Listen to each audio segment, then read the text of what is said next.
생생하게 상생하며 YTN 라디오 생생경제. 안녕하세요. YTN 라디오 생생경제 김혜민입니다. 제 명예를 지켜주세요. 2015년 북한 목함질의 도발로 두 다리를 잃은 하재원 중사가 국민청원에 올린 글입니다. 하 중사는 이 일로 처음엔 교전이나 전투행위에서 상해를 입은 전상 판정을 받았는데요.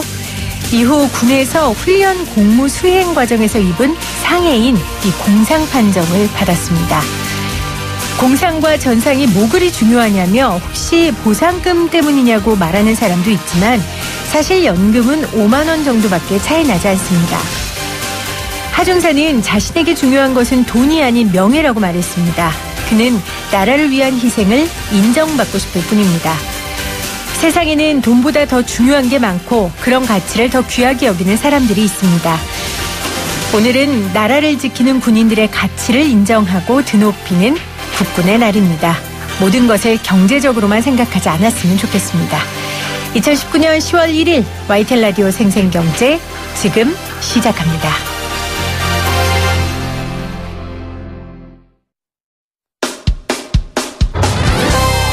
생생하게 상생하며 건강한 경제방송 YTN 라디오 생생경제.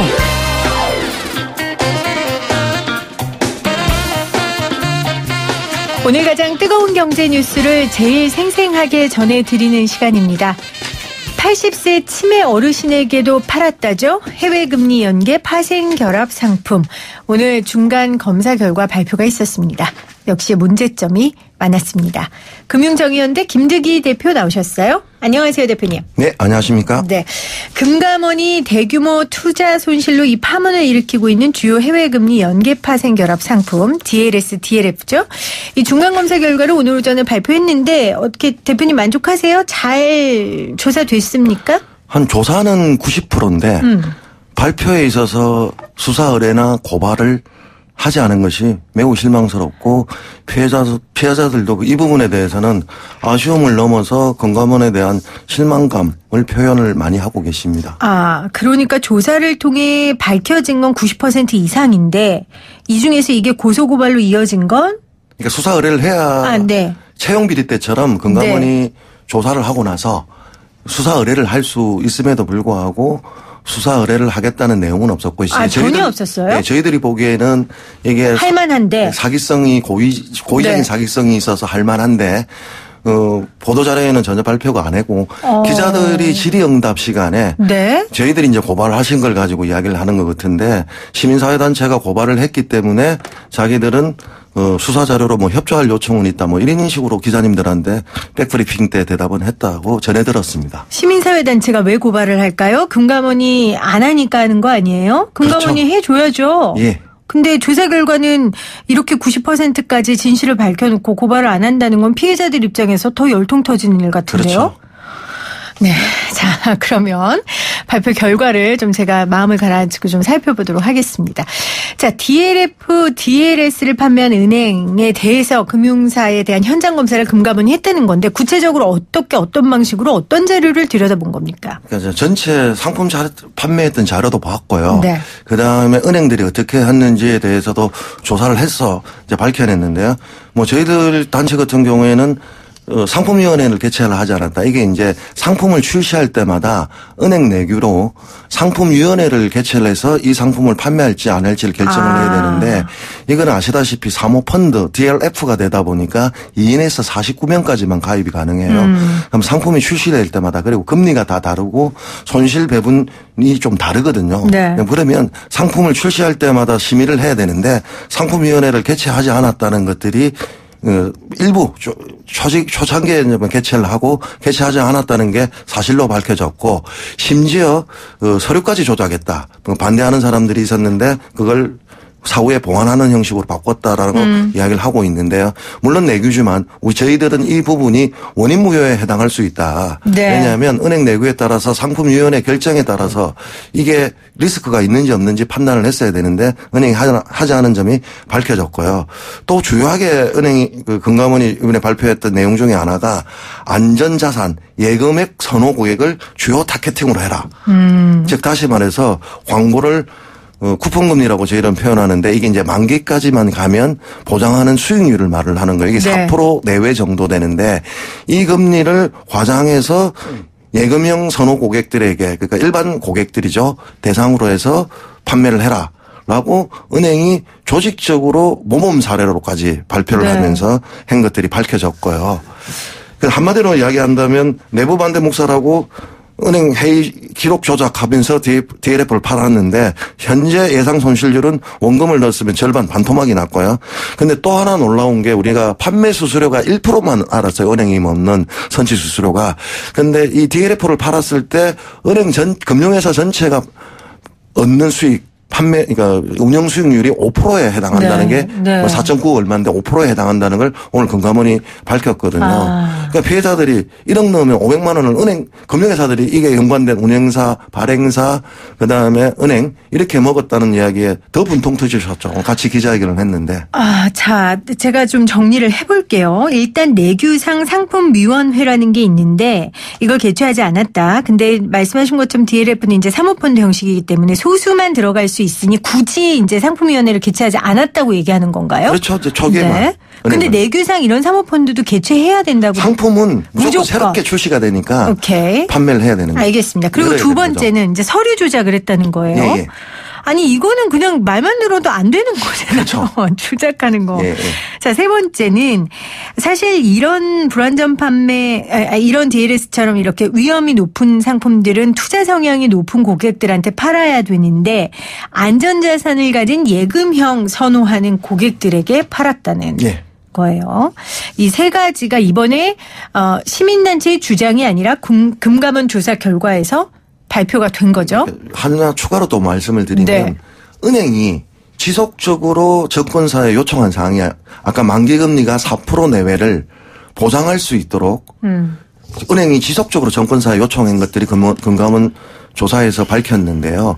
이게 왜 중요하냐면 4%의 금리를 지속적으로 은행이 요구한 것은 일반 고객을 타겟팅으로 삼은 사람한테 만기 수익률이 4% 이상 보장되는 걸 보여주기 위해서 은행이 스스로 요구했다는 것들이 입증된 사례거든요. 저희는 이제 고의성이 있다고 보는 게 이 4% 내외 금리가 보장을 계속 유지를 해달라고 한 게 왜 중요하냐면 일반 고객인 것 같은 경우에는 4% 내외 이게 뭐 연으로 따지면 6개월이면 2%인데요. 이 정도 금리가 안 되면 이분들이 유인할 수가 없으니까 그렇죠. 이 금리를 쿠폰 금리를 유지를 요구를 했고 그러면 이 만기 금리가 4% 내외가 유지되려면 어떻게 되느냐 그 금리를 맞추기 위해서는 손실 배수가 높아지는 거죠. 그러니까 250배에서 300, 330, 300까지 나온 게 그래서 우리가 운해은행 1차 피해 때 62%, 62% 이렇게 2차까지 피해자가 원금을 손실을 봤는데 3차 피해 때는 만기가 돌아온 날은 원금이 100%가 손실 난 게 그게 0.1당 33%짜리였거든요. 네. 그래서 은행이 고의성과 기망성이 상당하다. 저희는 그렇게 보고 있습니다. 근데 제가 이해가 안 가는 건요, 대표님. 네. 언론사도 그래요. 언론사 내에 다양한 의견이 있지만 본인들이 원하는 대로 뭐 보도 방향을 가져가거나 기사를 쓸 수 없잖아요. 최소한 거기에 자정 능력이라는 게 있단 말이에요. 시스템도 있고요. 은행 내에서 이렇게 짜고 쉽게 말해서 짜고 치는 이런 일들이 일어나는데 어떻게 이렇게 자정 능력이 없습니까? 그럼 은행이 아니었죠. 오늘 발표된 이 자료만 팩트를 놓고 보면 심지어 어떻게 했냐면 은행은 판매 목표를 설정해서 관리를 했는데요. 은행 경영 계획서에 보면 매년 수수료 이익 증대 목표 이게 비이자 수익이죠. 네. 또는 DLF 판매 목표를 상향 제시하고 은행 본점 차원에서 일 단위로 매일 영업본부 등의 실적 달성을 독려했던 것들이 문서로 그대로 지금 드러나고 있어. 이걸 좀 일명 압박 판매라고 하는데요. 그러니까 이 정도로 PB들에게 점수는 또 가점은 더 주고요. 그러니까 저희들이 제가 지난번에도 말씀드렸는 것처럼 은행 직원들은 왜 팔았느냐 PB들은 이걸 팔면 점수가 높죠. 네. 그러니까 성과 지표가 높으니까 은행 직원들은 파는 것들이었는데 그 팔려면 자격증이 또 있어야 돼요. 근데 자격증이 없는 무자격자가 판 경우도 이번에 드러났고요. 이제 불안전 판매 유형 중에 하나는 사실상 설명 듣고 이해하였습니다. 이거 꼭 본인이 적어야 되거든요. 네, 맞아요. 그런데 설명 의무 위반으로 대필로 기재했고 아니면 아예 기재가 누락된 사례도 있어요. 이거는 100% 원인 무효에 해당하는 걸로 보고요. 그다음에 투자자 성향 파악 의무 위반, 이게 저희들이 서류 조작했다라고 하는 게 투자자 성향이 95점이 안 되는데도 불구하고 네. 1등급으로 만들기 위해서 대부분 피해자들이 나는 체크 안 했는데 은행 직원들이 체크했다라는 것들이 나왔고요. 고령 투자자 보호 절차 위반으로 불안전 판매 의심인데 전체 이제 서류 조사를 해보니까 100건 중에서 예를 들어서 20건 정도는 서류상 확인된 불안전 판매다라고 네. 이제 은행은 금융감독은 오늘 발표를 했고 대신 이제 추가로 전수조사를 하겠다고 합니다. 추가 조사를 통해서. 그래서 추가 조사를 통해서 서류상 드러난 거 말고 불안전 판매 비율이 높으면 배상 비율을 더 올리겠다. 네. 이렇게 이야기를 했습니다. 설명 의무 위반도 많았고 거기다가 펀드 무자격자까지 상품을 판매한 이런 범법들이 지금 우리가 이름도 못 들어본 무슨 이상한 은행사가 아니라 우리가 다니다 보면 간판을 하나 건너 볼 수 있는 그 주요 은행들이 이런 일들을 했다는 거잖아요. 그렇죠. 자, 은행별로 좀 나눠서 조사 결과가 좀 나왔는지가 궁금합니다. 우리가 그때 하나은행, 우리은행 이런 이야기 했는데 좀 얘기 좀 해주세요. 어느 은행에서 있어요? 은행별로는 발표를 못했고요. 금감원이. 네. 네. 독일 TLF 금리, 독일 국채금리 연동을 했던 TLF를 중심으로 발표를 했는데 상품을 중심으로? 네, 상품위원회나 손실배수 높인 것은 A은행, B은행을 표시를 했기 때문에 두 은행에 다 해당되고요. 상품위원회 개최하지 않은 것도 네. 두 은행이 A은행, B은행으로 했기 때문에 다 해당되고 판매 목표 설정 관리도 다 A은행, B은행이 둘 다 했다. 이게 우리은행, 하나은행을 두 개를 대상으로 조사를 한 거죠? 예, 예. 네네네.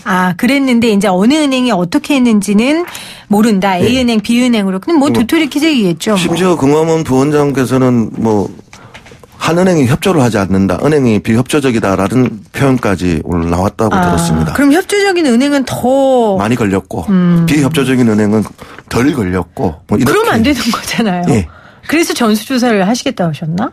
그래서 더 추가 검사를 하겠다고 네. 이야기한 거고. 그래서 저희들이 이제 이 부분에서 필요한 게 우리가 복기를 한번 해보시면 채용비리 때 네. 금감원이 너희들 채용비리 자체적으로 조사해서 내려오니까 한 명도 없습니다. 이렇게 했다가 그렇죠. 추가 검사하니까 나왔어요. 그런데 그 검사했던 것보다 검찰의 수사 의뢰를 하니까 채용비리 범위가 더 많아졌어요. 그러니까 이게 이제 금감원 같은 경우에는 조사에 한계가 있기 때문에 수사 의뢰를 해서 실제 검찰이 수사를 하다 보면 네. 더 많은 범위로 은행이 책임을 물을 수 있는 게 나올 수 있다. 저희는 그렇게 보고요. 지금 이게 이제 단순히 불안전 판매로 가서 오늘 중요한 워딩을 하셨다고 하던데 전례는 없다고 합니다. 이 상품 자체가 금감원 차원에도 심각하게 잘못되었다라고 보고 있는가 봐요. 그래서 전체의 불안전 판매 비율로 설정을 할 수 있냐. 예를 들어서 10%, 20%, 30%. 네. 그것도 고민해 보겠다라고 대답할 정도이면 금감원 차원에서도 이 상품, 이 사태를 심각하게 보고 있다. 이렇게는 보고 있는데요. 아쉬운 점은 그러니까 조사는 잘해놓고. 그러게요. 그러면 조선시대도 아니고 홍길동이 아버지를 아버지로 못 부른다고 이게 수사 의뢰를 하고 사기성으로 인정을 하면 되는데 그 부담은 좀 있은 것 같아요. 금융당국이다 보니까 상품의 사기성을 인정하는 데 대해서 좀 부담스럽지 않았느냐. 이렇게 보면서 검찰로 떠넘기게 했다. 저는 그렇게 보았기 때문에 좀 아쉽다. 이렇게 말씀을 드립니다. 네. 금감원은 이번 검사 결과 파악된 소비자 보호 취약 요인 또 제도적으로 좀 미비한 부분에 대한 개선 방안을 일단 금융위원회나 관계기관과 협의할 예정이라고 밝혔습니다. 네. 여기에 대한 조사나 뭐 그런 것들은 더 이상은 이제 전수조사는 하지만 이제 추가 조사는 하지만 여기에 대해서 뭐라 그래야 돼요? 문제 제기? 그러니까 고소? 이 사람들이 이 은행에 대해서 금감원이 할 수 있는 건 그럼 어떤 거예요? 네, 금감원은 자체적으로 징계를 할 수 있죠. 네, 그러니까 자체 징계를 안 하겠다는 거죠. 그건 하겠다는 거죠. 그거는 하고 상품 네. 판매라든가 대안들은 하겠는데 이 사람들을 고발하겠다는 거에 대해서 오늘은 조심스럽게 알았는데 저희들이 금요일 날 집단 민원을 신청을 했어요. 네. 그래서 담당자들과 면담을 했는데 피해자들과 같이 은행 금감원 입장은 저희들이 묻지도 않았는데 수사 의뢰할 수도 있고 그다음에 분쟁조정서가 만들어졌을 때 원래 이게 민사로 안 가고 받아들이면 끝나는데 형사시 그 배상 비율이 더 높아질 수 있다는 단서 조항도 붙인다고 해서 사실 오늘 중간 조사할 때 수사 의뢰 정도는 발표하는 게 아니냐 이런 기대감이 좀 있었던 건 사실입니다. 자, 금감원이 고발 안 한다고 가만히 있을 우리 또 금융정의연대는 아니잖아요. 예, 오늘 피해자들하고 네. 논의된 게 일단 우리은행은 고소인 모집을 하고 있거든요. 그래서 고소할 계획이고요. 그리고 하나은행은 금융감독이 다시 한 번 더 고발을 촉구하는데 우리은행도 마찬가지고요. 그러니까 은행의 수사 의뢰를 기다리다가 더 이상 안 된다면 일정 시점이 된다면 오늘 발표한 금감원 자료만 가지고라도 네. 한번 고발을 할 계획입니다. 오늘 발표한 자료만으로도 충분히 고발건이 될 것 같은데요. 저도 그렇게 생각하죠. 그러니까 고의성은 있죠. 그 고의성이 뭐냐면 만기 금리를 4% 내외로 보장해달라고 은행이 끊임없이 정권사에 요청한 거였고 그 이유는 일반 고객 예금을 선호하는 고객들을 타겟팅으로 영업을 하기 위했고 실질적으로 광고도 수익률 보장이라는 광고를 했기 때문에 자통법 위반이거든요. 네. 이런 것들을 반복적으로 했기 때문에 이 고의성은 있고 그럼 대가성은 뭐냐. 선취 수수료 1%를 우리은행은 먹기 위해서 한 거였고 다른 금융회사도 4%의 이자가 수익률이 나오지 않습니까? 네. 수수료가 나오지 않습니까? 네. 그러니까 쉽게 말해서 고객님은 1억 넣고 500만 원을 금융회사에 뜯긴 거예요. 내 재산이 100% 손실 날 수도 있는데도 불구하고. 이런 해외금리 연계 파생 결합 상품이 굉장히 그 규모가 커졌잖아요. 많이 커졌죠. 그럼 이런 사태가 있으면 또 안 하는 분들은 아예 하지 말아야겠다 하지만 또 그래도 이 상품에 관심 갖고 하고 싶어 하는 분들인데 그분들이 투자할 때 뭐 유념해야 될 상황이라든지 주의사항 같은 게 있을까요? 그거는 꼼꼼히 상품을 살피셔가지고 네. 내 손실률이 어떤 구간에 들어가는지 그러니까 손실 배수가 얼마 정도인지 그러니까 333%면 너무 심한 거 아닙니까? 그리고 내가 그러니까 수익을 올릴 수 있는 건 얼마인지 이걸 이제 꼼꼼히 따져보셔야 되는데 사실 독일이 망하지 않는다, 미국이 망하지 않는다는 그렇죠. 그 직원들의 말을 듣고만 했는데 이제 범죄심리학자 분하고 한번 토론을 하다 보니까 이 심리가 뭐냐면 경증 침해성이라는 거예요. 왜냐하면 일반 고객들이 PB를 신뢰를 하는 거예요. 그렇죠. 이 신뢰의 단계다 가다 보면 이 사람이 거짓말을 해도 믿을 수밖에 없는 게 고객의 심리인 게 왜 기존의 고객 자산을 관리해 주시면서 수익을 보게 해줬기 때문에 이 사람의 말은 100% 신뢰할 수밖에 없는 거고 그다음 또 하나가 은행이라는 그 이 간판 이 주는 신뢰성이 아주 크다는 거죠. 이제 이 행위에 대해서 오늘 하나은행은 뭐 고객들한테 사과문 같은 걸 발표를 하셨는데 저는 이제 사과문 정도가 아니라 일정 정도 이 상품 설계와 에 대한 책임들 그리고 판매 사기성에 대한 책임을 지고 은행이 어느 정도는 배상을 하겠다. 저는 그냥 무효화시킬 건 무효가 돼야 된다고 보고 있지만 은행이 근본적인 책임 있는 자세가 필요하다 이렇게 말씀드리겠습니다. 투자의 결과는 개인이 책임져야 한다. 이 대명제는 맞지만 만약 그 투자의 과정이 잘못됐고 그 과정이 정말 범법행위가 일어났다면 그 과정에 대한 책임도 져야죠. 그렇죠. 금감원이 오늘 전례가 없다고 표현했는데 이런 전례가 없었어요. 솔직히 말씀드리면 이런 식으로 일반 고객들을 기망하고 그러니까 표현해 보면 금감원 보도자료에 보면 오인하게 기망하게 이런 이야기들이 나오거든요. 네. 이 정도로까지 했던 사례가 없기 때문에 금감원도 전례가 없다 표현을 하고 있는데요. 저는 그러니까 일반 고객들 같은 경우에 투자자는 내 책임은 맞아요. 그런데 이제 고객님들에게 시청자분들에게 수익성을 좀 더 따지신다면 꼼꼼하게 따져보시라는 것도 하나가 있지만 차라리 증권사 가셔가지고 하시는 게 낫다라고 말씀드리는 게 증권사는 갈 때마다 내가 어느 정도의 살펴볼 여력이 계시는 거거든요. 그런데 은행에 오신 분들은 고객 타겟팅을 일반 고객으로 딱 은행이 타겟팅을 하는 순간 먹잇감이 되는 거죠.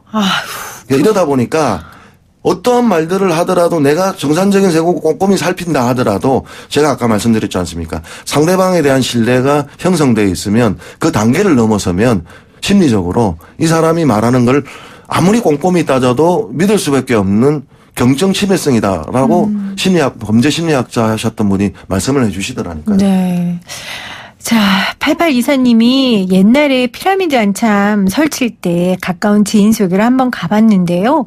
셈법에 강한 사람은 오히려 빠져들겠던데요. 저는 셈에 무디어 살짝 빠져나왔던 생각이 듭니다. 방송 내용 듣다 보니 정말 할 말이 없네요. 국민들 모두 알게 조사 발표 꼭 해야겠어요 하셨는데 이제 문제는 이 상품이 셈에 약한 그냥 안정적인 투자 성향을 가진 사람들에게 팔았다는 게 이게 지금 불안전 판매의 핵심인 거잖아요. 그러니까 이 사람은 이 상품은 매우 위험한 등급이고 네. 그래서 고객은 투자자 성향이 1등급이 되어야 하거든요.